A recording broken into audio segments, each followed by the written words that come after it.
할렐루야. 이른 새벽에 나오신 성도님들 환영하고 축복합니다. 또 온라인으로 참석하신 분들도 환영하고 축복합니다. 오늘은 성찬에 대한 문제를 다루고 있습니다. 오늘날 교회에서 성찬을 할 때는 거룩한 예식으로 우리가 분명히 인식하고 있고 또 떡과 잔을 받습니다. 그런데 초대교회는 이제 성찬을 할 때에 식사를 경험한 애찬을 진행했습니다. 예수님께서 성찬을 처음 제정하실 때에도 사실은 유월절 만찬에 다른 식사와 함께 더불어 하셨었죠. 떡과 포도주만 가지고 한 것이 아니라 마지막 만찬에 다른 음식도 드시면서 그 가운데 이제 떡과 포도주를 가지고 이것이 너희를 위한 내 몸이다. 이것은 너희를 위해 흘리는 바 나의 피다. 언약의 피다. 이렇게 제정을 해 주셨습니다.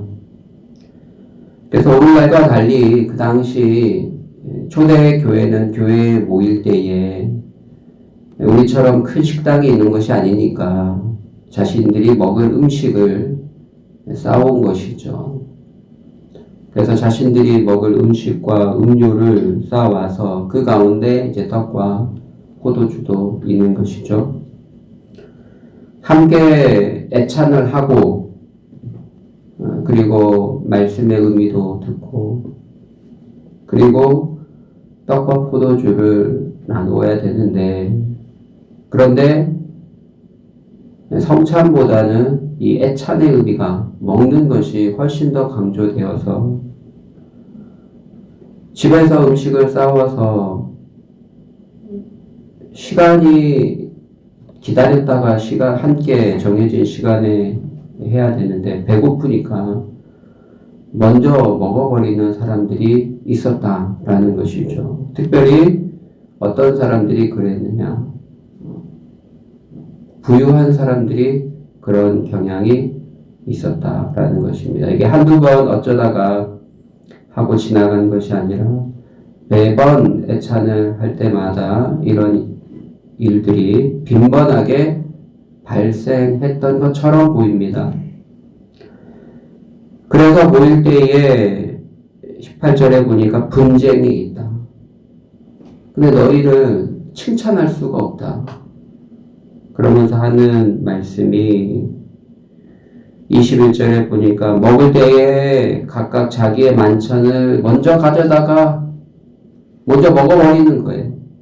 특별히 거하게 음식을 잘 싸우는 사람이 그냥 자기 혼자 먼저 3, 4, 5 모여서 부유한 사람들끼리 먼저 먹어버렸다는 것이죠.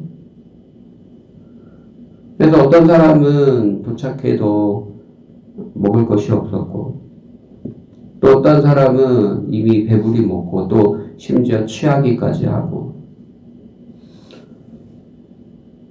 즉 예수님의 몸과 피를 기념하고 기억해야 되는 이 거룩한 성찬이 그냥 분별력 없는 먹는 모임으로 변질되어 버린 것이죠.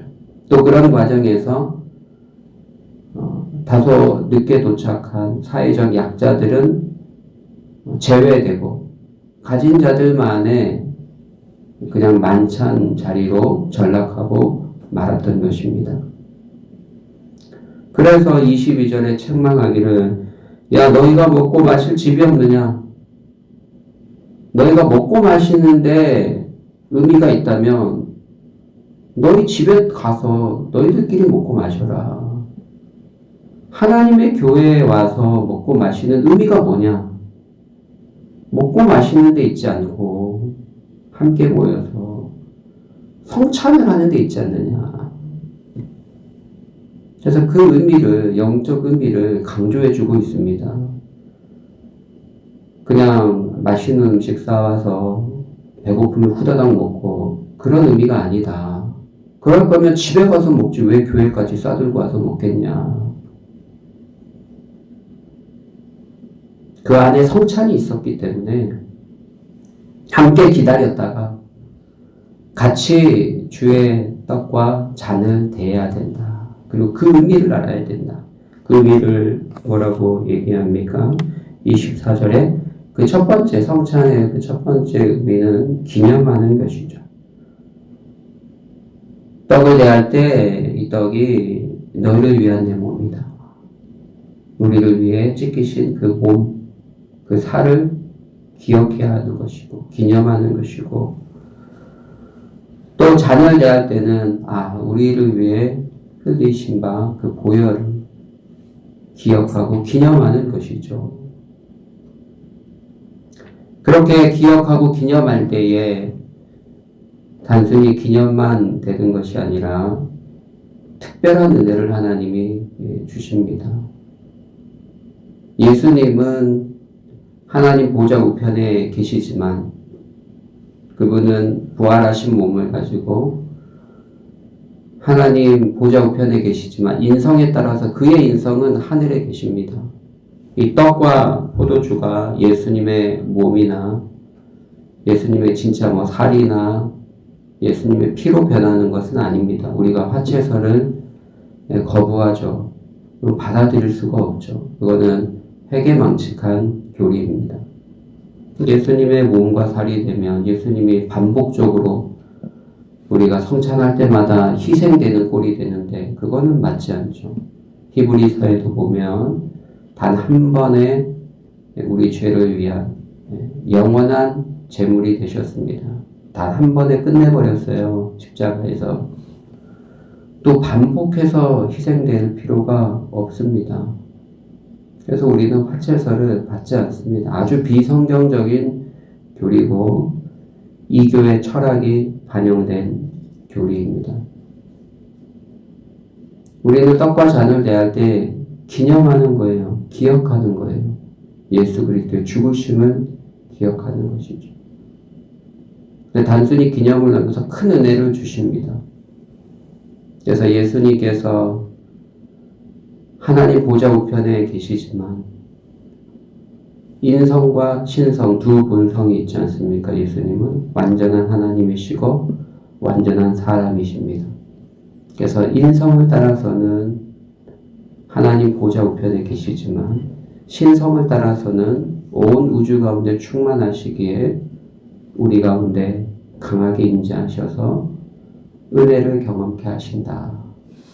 그래서 영적 임재설을 우리는 받아들이고 있습니다.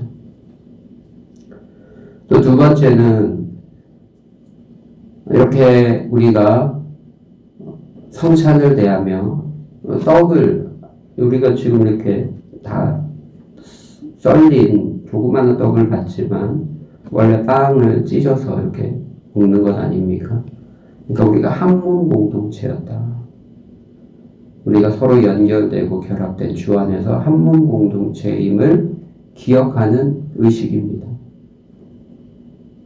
그래서 성찬을 통해서 기억해야 할 것은 예수 그리스도의 죽으심, 또한 두 번째는 주 안에서 우리가 한 몸 공동체다, 하나다라는 것을 기억하는 것이죠. 또 마지막 세 번째는 오늘 본문에 보니까 이 떡을 먹으며 이 잔을 마실 때마다 주의 죽으심을 그가 오실 때까지 뭐하는 것이라? 전하는 것이라. 우리가 먹고 마시면서 주님의 죽으심을 기념하고 또 그것을 전하는 것입니다. 내 삶에서 이제 복음을 전하고 살아야겠다. 나를 위해 죽으신 예수님을 힘써 전하며 살기로 결단하는 시간입니다. 이 세 가지 큰 의미가 있겠습니다. 그렇게 그 의미를, 영적인 의미를 되새기고 유익을 누려야 되는데, 이거 그냥 맛있는 음식 싸워서 3, 4, 5 모여서 그냥 먹고 후다닥 끝내버리니까 이게 무슨 의미가 있느냐. 너희가 주의 식탁을 분별하지 못하고 죄를 짓는 것이다 라고 말씀하고 있습니다. 그래서 성찬을 대할 때 28절에 사람이 자기를 살피고 그 후에야 이 떡을 먹고 이 잔을 마실지니라. 그러니까 바른 생각과 또 성찬의 의미를 바로 깨닫고 자기의 영혼을 돌아보고 그리고 참여하라는 거예요. 그냥 식욕, 탐심에 휩싸여서 교회 안에 있는 약자를 돌보지도 않고 자기들끼리 그냥 먹고 마시고 그거는 의미가 없다. 그건 죄 짓는 거 아니냐. 그래서 29절에 주의 몸을 분별하지 못하고 먹고 마시는 자는 자기의 죄를 먹고 마시는 것이라. 분별해야 된다는 거예요. 자기를 돌아보고 거룩한 마음으로 참여해야 된다라는 것이죠. 그래서 33절에 보면 뭐라고 이야기합니까? 그런즉 내 형제들아 먹으러 모일 때 서로 뭐하라? 기다리라. 그러니까 중요한 만찬이 섞인 애찬이기 때문에 너희들끼리 먹고 후다닥 치우지 말고 함께 이 거룩한 예식을 함께 기다렸다가 함께 치러라.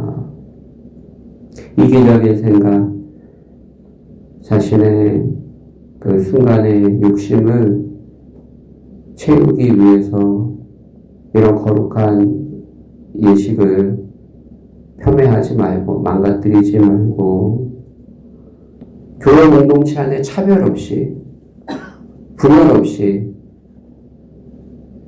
영적인 유익을 풍성히 누릴 수 있도록 너희가 신경을 써라.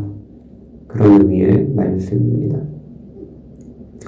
사랑하는 성도 여러분, 그리스도의 십자가의 은혜로 우리가 구원을 받았고 한 몸 공동체가 되었다 하는 것을 기억하시고 항상 연합과 또 화합을 도모하는 믿음의 성도들 되시기를 예수님의 이름으로 축복합니다.